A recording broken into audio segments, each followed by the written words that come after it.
Mirëmëngjesi. Mirëmëngjesi. Po.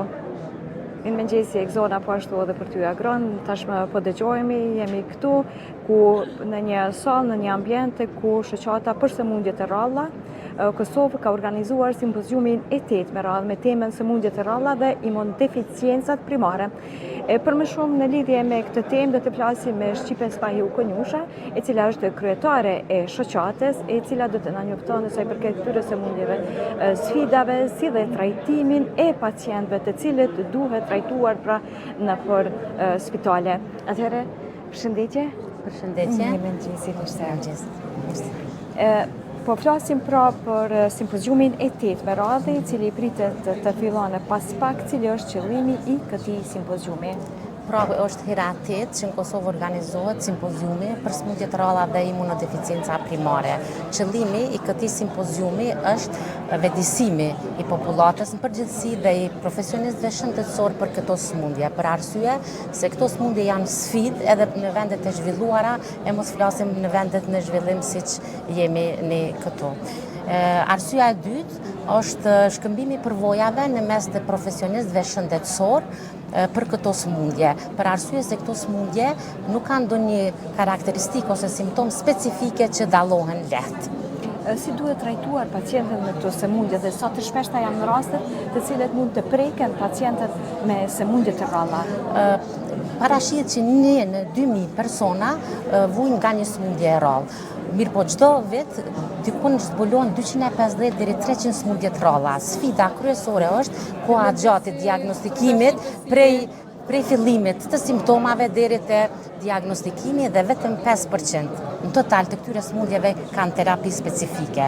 Pra sëmundjet tjera kanë vetëm terapi simptomatike të cilat janë një barë për familjen dhe për shoqërinë në përgjithësi. Kush po merr pjesë pra në këtë simpozium? Janë mjekët pediatër, mjekët familjar, kemi ligjërues nga Kroacia, nga Shqipëria, nga Maqedonia dhe ligjëruesit tonë këto. Kemi edhe ka klinika tjera, klinika infektive, alergjia dhe krejt shkuku në përgjithësi. Sa të rëndësishme këto simpoziume pak a shumë të marrin informacione ndoshta edhe të reja dhe të njihen me simptomat e sëmundjeve të cilat mund të preken pacientët, të cilët vuajnë nga këto sëmundje, mirë po ndoshta mund të ketë edhe në të ardhmen pacient të cilët mund të preken me sëmundje të rralla. Po, kjo është shumë e rëndësishme se ka shumë pacient që nuk e din që e ka një sëmundje të rrallë. Edhe për shkak të rasteve të rralla që janë edhe mjekëve, marrallu i shkon mendja që mundet me qenë një sëmundje rrallë. Kështu që këto takime janë shumë të mirë se ardha si në shkëmbim përvojave në mes profesionistëve, ashtu edhe në mes pacientëve dhe familjarëve të prekur nga këto sëmundje. Në vendin tonë, a janë të shpeshta këto sëmundje të rralla? Janë të shpeshta, nuk dallojnë prej vendeve tjera, varësisht prej sëmundjes. Ne numrin më të madh kemi sëmundje me fibrocistike, mandej kemi të sëmurë me sëmundje ngoshe, po fatmirësisht për këto dy sëmundje është terapia specifike, edhe pacientët e marrin, edhe janë kryesisht stabil me përjashtim për fibrozës cistike që terapinë specifike që është zbuluar vone, pritet që shumë shpejt të fillojmë edhe këto ta përdorim. A ka terapi të mjaftueshme në vendin tonë për pacientët të cilët vuajnë pra me sëmundje të rralla? Po, për ato që janë në trajtim ka terapi të mjaftueshme. A mund të trajtohen pacientët edhe në vendin tonë, pra në klinika, apo duhet të udhtohen pra në vendet të tjera për trajtime më të thella ndoshta? Për trajtime nuk kemi shumë problem për ato që janë të diagnostikura. Ne sfidën e kemi me diagnostikim, për arsye se na mungon një laborator gjenetik që këto sëmundje të diagnostikohen në vendin tonë. Ne kemi marrëveshje me disa shtete që na i bojnë falas, domethënë testimin, mirë po sfidë mbetet domethënë diagnostikimi i këtyre, se këto 80% janë sëmundje gjenetike. Gjenetike. Do thotë kur mund të shfaqen pak a shumë, kur mund të paraqiten këto sëmundje dhe të fillojnë thot ato simptomat e para të cilat edhe mund të dyshohet te një pacient që ka një sëmundje të rrallë.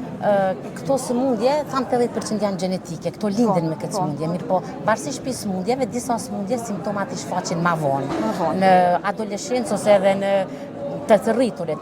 E disa janë me njëherë mas lindjes i shfaqen simptomat, varësisht për sëmundjes. Po dhe padyshim ndoshta pacientët mund të jetojnë vetëm duke u trajtuar, mirë po mund të jetojnë, duke e menaxhuar pra sëmundjen. Ka disa sëmundje, të cilat nëse fillon trajtimi, diagnostikohen me kohë, fillon trajtimi me kohë, rriten, zhvillohen, krijojnë familje, edhe siç është rasti me sëmundjen Gaucher, domethënë e kanë një gjatësinë sa personat që nuk e kanë këtë sëmundje.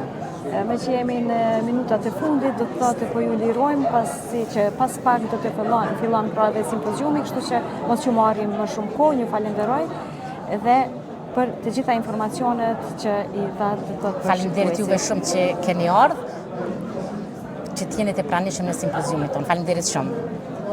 Atëherë pra ndoqët bisedën me Shqipes Pajuku Njusha, e cila na njoftoi sa i përket sëmundjeve të rralla, pra, të cilat pra do të flitet për to në këtë simpozium, i cili është i 8 me radhë.